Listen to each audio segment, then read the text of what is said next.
Welcome to another episode of the Blitz. I will be your host once again, Bryan Greer, and today I will be recapping TCU's big victory over SMU, 56-37. As we all know, that is TCU's rival. They have now beaten them 14 out of the last 16 meetings. But I want to give a little kudos to SMU. They looked very good on offense in this game, like I said, scoring 37 points, making it way more competitive than last year's game, which was just a laugher. And I will say Chad Morris's offense does have some qualities to it. And Matt Davis looked good, throwing for 330 yards in this game. And for a while there, at least you had the lead 7-0, and in the second half, got the game very close. And on top of all of that, you did score 34 more points than Ole Miss was able to score on TCU out of the mighty SEC. So, with that being said, let's go ahead and get in this game, shall we? Alright, so like I said, TCU won this game by 19 points. Trayvon Boykin. This game was his. There is no doubt about that. 5 touchdown passes. Also running one in. That one right there is a Heisman type run. I don't care what anybody says. If that was anything in the SEC, we saw what Leonard Fournette did yesterday. Great run, but since it's out of the SEC, now you got all these vines out there and everything. But Trayvon Boykin's run for a touchdown was just every bit as good. He was able to get out of a sure sack, wiggle around, do what he does, just go right into the end zone. Incredible play. 5 touchdown pass, like I said, threw for 454 yards. He did it all. This game, I believe, would have been in danger if it was not for Trayvon Boykin. He put the team on his back and led them to victory once again. I just can't believe how much he has grown in the last couple of years.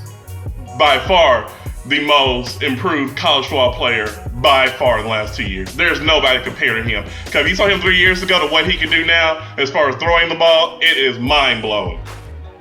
So, like I said, he got it out to Josh Dotson, who both touchdown passes, or actually touchdown catches, were amazing. The second one, great in concentration, just able to hold on to it, bobbled it, but hold on for a touchdown pass. And that was the combination that was working.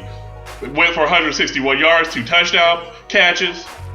And what can you say? I told y'all, Kavontae Turpin, this guy is going to be a showstopper.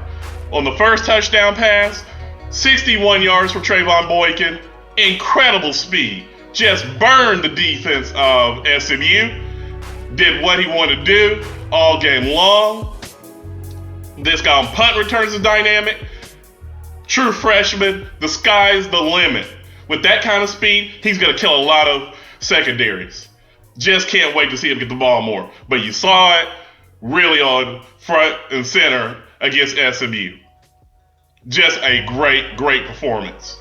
This game, like I said, should have been a little more of a blowout, but got to consider TCU is missing 5 starters on defense. So I believe now they are going to be a team that is going to be put on their back by Trayvon Boykin. There is no doubt about that. They have to be winning games through the air and run the ball. Also, love to see Aaron Greer. He actually ran the ball for 21 times, 164 yards, and a couple of touchdown runs. They've got to run the ball. Aaron Greer has got to. This team cannot just go out there and always be slinging it around, because you saw there was an interception that was a careless throw by Boykin, but they're going to have to control the clock a lot more because the defense is very injury-riddled and probably will be all season. So in order for them to run the table, the offense is going to have to carry them, and time management is going to be a key, I believe, for TCU to win the Big 12 this year. And like I said, SMU is coming along. Got to be honest.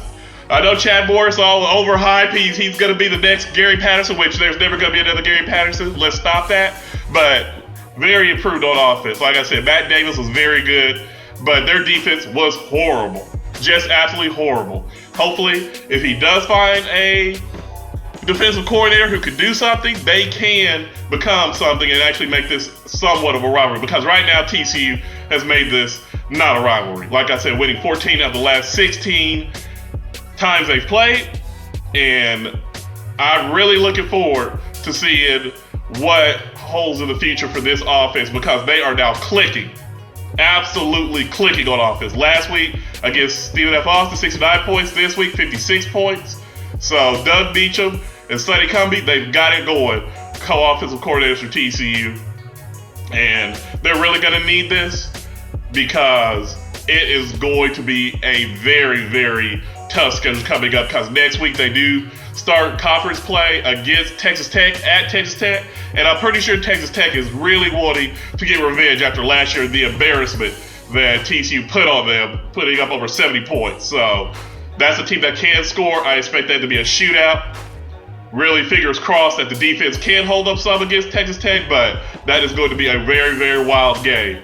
And after seeing Alabama choke it against the mighty Ole Miss Rebels, I expect TCU to be back to number 2 this week, but hey, who knows? In the mighty SEC, you never know. So they might have Ole Miss at number 1 and Bama at number 2 still. So you never know, like I said. So good win for TCU. Got to keep it rolling next week, like I said, against Texas Tech.